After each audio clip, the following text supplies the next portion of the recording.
नमस्कार दोस्तों, अग्नि थॉट में आपका स्वागत है। जैसे हम कभी एग्ज़ाम में बैठते हैं तो हम उसके रिज़ल्ट का वेट करते हैं कि हम पास होंगे या फेल होंगे, या इसका पूर्वानुमान होता है कि इसका फल क्या होगा। बचपन से हमें बताया जाता है कि हमारे हृदय में चित्रगुप्त हैं जो हमारे सभी कर्मों का लेखा जोखा रखते हैं। लेकिन ये सच्चाई भुलाकर हम बुरे कर्म करने लगते हैं, ना तो अपने बड़े जनों का सम्मान करते हैं, राह चलते हम किसी पर स्त्री को छेड़ देते हैं। तो इन सब के परिणाम बिना जाने बिना सोचे हम उनकी ओर अग्रसर होते हैं। तो आज इसी सच्चाई से आपको रूबरू करते हैं गरुड़ पुराण के इस अध्याय में। 44 योजन तक फैला है धर्मराज का विशालपुर।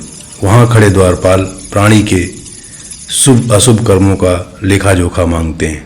चित्रगुप्त से उन पापियों के पाप के विषय में पूछते हैं। फिर चित्रगुप्त भी श्रावणों से पूछते हैं। श्रवण ब्रह्मा के पुत्र हैं। वे स्वर्ग, पृथ्वी, पाताल में विचरण करने वाले तथा दूर से ही सुनकर और जान लेने वाले हैं। मनुष्य छिपकर या प्रत्यक्ष रूप से जो करता है और कहता है, श्रवण और उनकी पत्नियां श्रवणियां चित्रगुप्त से बताते हैं। ये धर्मराज के गुप्तचर है जो मनुष्य के मानसिक यानी मन के द्वारा, वाचिक यानी वचन के द्वारा और कायिक और शरीर के द्वारा किए गए शुभ अशुभ कर्मों को जानते हैं। इसी प्रकार वे प्राणी के सारे अच्छे बुरे कर्मों को धर्मराज को बताते हैं। चित्रगुप्त कहते हैं, तुमने जो पाप किए हैं वो पाप ही तुम्हारे दुख का कारण है। मूर्ख या पंडित, दरिद्र हो या धनवान, सबल हो या निर्बल, सबके लिए यमराज समान व्यवहार करते हैं। फिर उन पापी प्राणी को पीटते हुए घनघोर नरक की ओर ले जाते हैं। उन्हें एक वृक्ष के नीचे बांधकर पीटा जाता है जो वृक्ष 5 योजन में फैला हुआ है और 1 योजन लंबा है, जिससे आग निकलती है। प्राणी हाथ जोड़कर अपने अपराधों की क्षमा मांगता है। तब उनसे कहा जाता है कि ना तो तुमने किसी अतिथि का सम्मान किया, ना किसी पूर्वज का तर्पण किया। बुरे कर्म करते वक्त यमराज और चित्रगुप्त का भी ध्यान नहीं किया। भगवान की पूजा याचना नहीं की।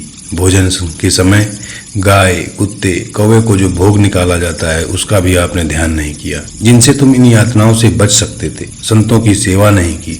धर्महीन हो इसलिए पीटा जा रहा है और पाप का फल भोग रहे हो। आपके कर्मों की क्षमा ईश्वर कर सकते हैं जिन्हें तुमने याद नहीं किया। वे दूत उन्हें पीटकर जलते हुए अंगार से नीचे फेंक देते हैं। उनका शरीर कट जाता है। अलग अलग तरह से पापी को कष्ट दिया जाता है जिसका वर्णन करना कठिन है। यमलोक में 84 लाख नरक हैं। उनमें भी 21 नरक अत्यंत भयंकर हैं। उन्हीं नरकों में से वो काल पर्यंत नरक यातनाओं को भोगते रहते हैं और उन्हीं में से एक तामिश्र और अंध तामिश्र तथा रौरव आदि यातनाएं स्त्री पुरुष पारस्परिक संग से निर्मित होकर भोगते हैं। इस प्रकार परिवार का भरण पोषण करने वाला तथा अपना पेट भरने वाला दोनों मृत्यु के अनंतर इस प्रकार फल भोगते हैं। केवल अधर्म से परिवार का भरण पोषण करने वाला व्यक्ति अंधकार की पराकाष्ठा अंधता मिश्र नरक में जाता है। नरक में सारी यातनाएं भोगते हुए और शुद्ध होकर के पुनः मृत्युलोक में जन्म लेता है। इस अध्याय में इतना ही। उम्मीद करता हूँ ये जानकारी अच्छी लगी होगी।